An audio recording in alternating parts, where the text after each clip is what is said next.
Okay, now let us start with the analysis of our salt. This is the scheme which you all will be provided with, and this is your sample solution. This is your OS, your original solution, which you all will be provided with. These are all the reagents. This is the test tube rack in which test tubes are there. This is your test tube holder. Okay. First is A, that is preliminary analysis, preliminary test.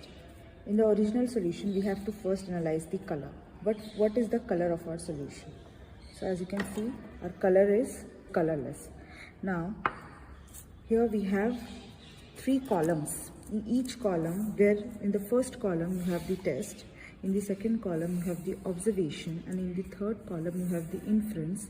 You infer on the basis of what you observe.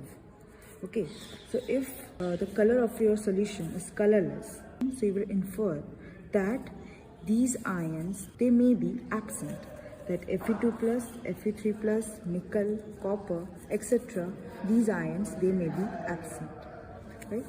Now your second test is litmus test. As I already said, you have to test the alkalinity or the acidity. Let us, first is the acidic, that is blue to red. That is, will infer that if the litmus changes from blue to red, then I will infer that the solution is a salt of strong acid and weak base. If it changes from red to blue, then it is a salt of strong base and weak acid. And if it is neutral, no change, then we'll infer that it is a salt of strong acid and strong base, or a salt of weak base and a weak acid. Now let us test for the blue litmus test.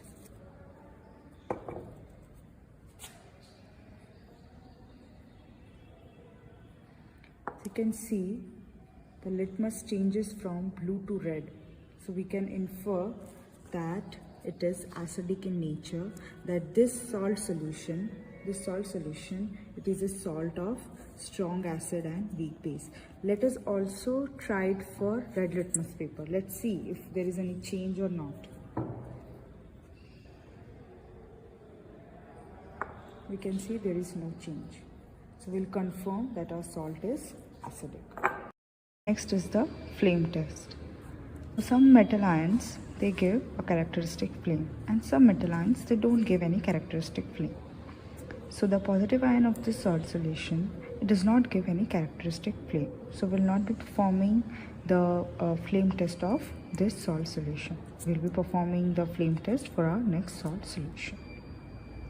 Now, the fourth test is borax bead test. This test, it is performed only for colored solutions. The solutions which are colored, we perform this test for them only. So we will not perform this test for this solution since it is colorless.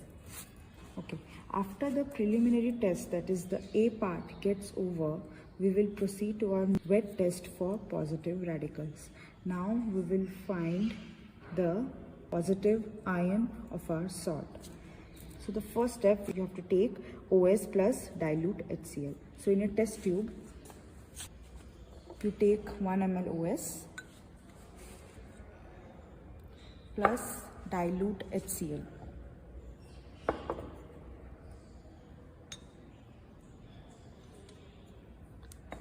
Now let us see the observations. Here you observe that white precipitates are coming. You see that in the observation we have precipitates. The precipitates are white in color. So I will infer that my first group is present, that the ions of my first group may be Pb2+, maybe Ag+, or Hg2+. Any of these 3 ions may be present in this solution. Also, I would not perform any of the test beyond the first group, because now we are knowing that my ions of the first group are present, right? So we will not perform the test from the second or third A or fourth A. If we hadn't got any precipitate in the first group, we had moved to the second group test. After this B part, since now we are knowing that my ions of first group is present, we'll move to the C part, that is group analysis. Okay, in the group analysis, particular analysis of the groups are there to know which of the ions in that group may be present. We saw that in our first group we have 3 ions, Ag+, Pb2+, and Fg2+. Now we'll see which of these ions are present. So again, in our first test you see OS plus dilute HCl, which gives white precipitates, plus NH4OH. Now we'll take OS plus dilute HCl. It is giving white precipitates. It is written here that after adding dilute HCl into OS, you will get white precipitates. Then you will add ammonium hydroxide to it.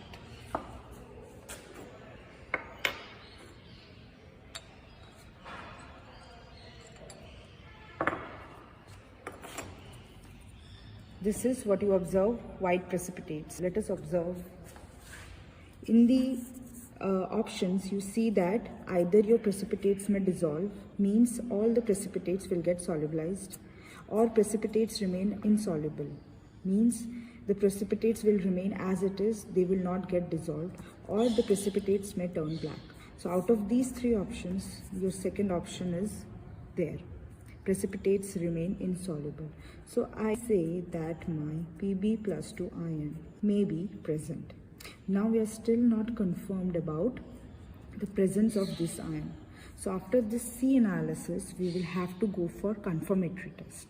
Now you also remember that since you have performed the test of group 1, you will not go for the analysis of the other groups, that is 2nd, 3rd A, 3rd B, 4th, 5th A or 5th B, because now you know that your ion may be in the first group and it may be this ion. Okay, now we'll perform the D part, that is confirmative test of the positive radical. So first is confirmative test for Pb2+. First test is OS plus Ki. So in a test tube, we'll take a little amount of OS.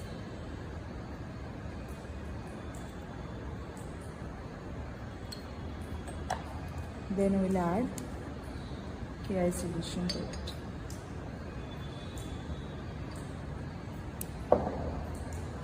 Now here it is written that yellow precipitates will be there. Now this NaOH solution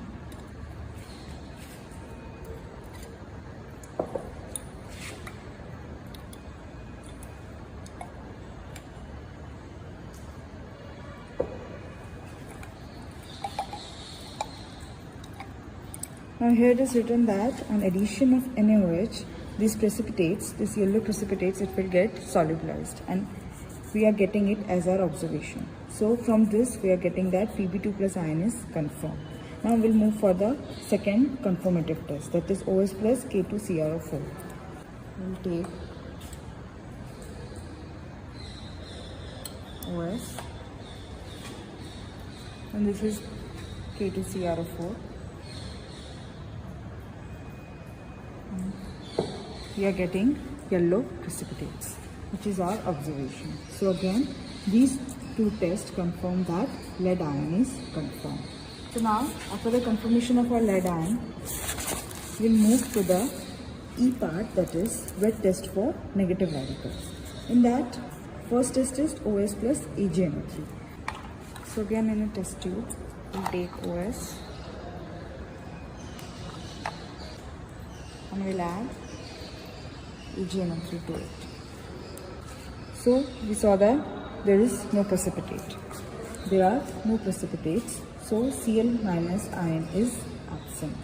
Now we'll move to the second test for the test of sulfate ion. Now you will have to remember that whenever your positive ion is in the first group, you will have to take your reagent here as barium nitrate and not as barium chloride. Whenever it is 2nd, 3rd A, 3rd B, 4th, 5th A or 5th B, then you will take it as barium chloride as your reagent for the test of sulfate ion. So we will take OS plus barium nitrate.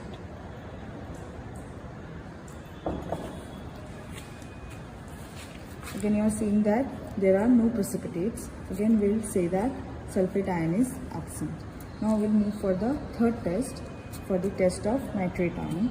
In a test tube, we'll take OS plus copper foil, and then we'll add concentrated H2SO4, and then we'll heat it. So in a test tube, we'll add OS, then we'll add copper foils to it.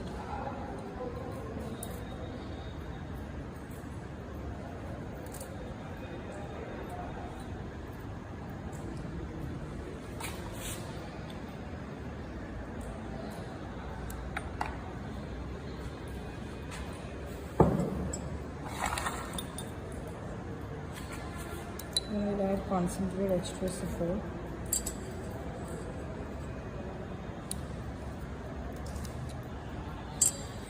And then we will heat it.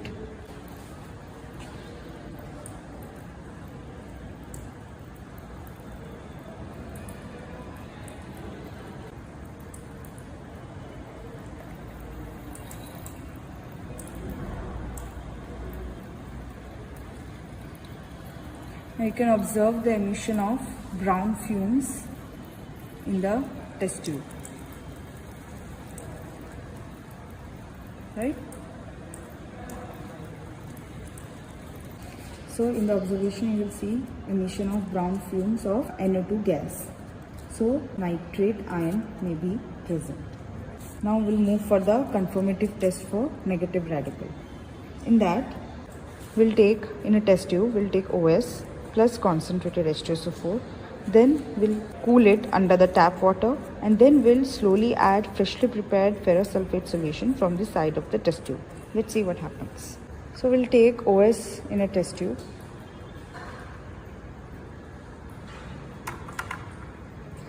Then we'll add concentrated H2SO4 to it.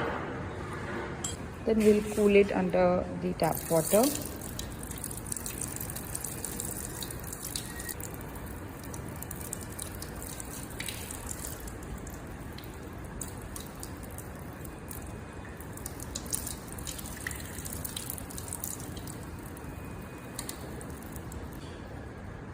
And then we'll add freshly prepared FeSO4 solution from the side of the test tube very slowly.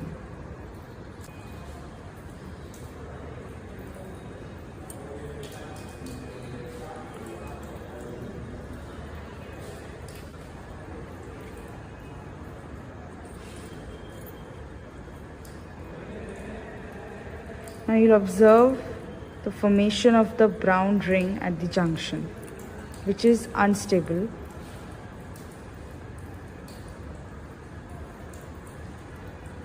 You observe here a ring at the junction.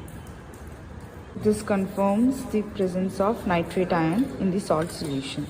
So your positive ion is Pb2+, your negative ion is NO3-, and your salt is lead nitrate.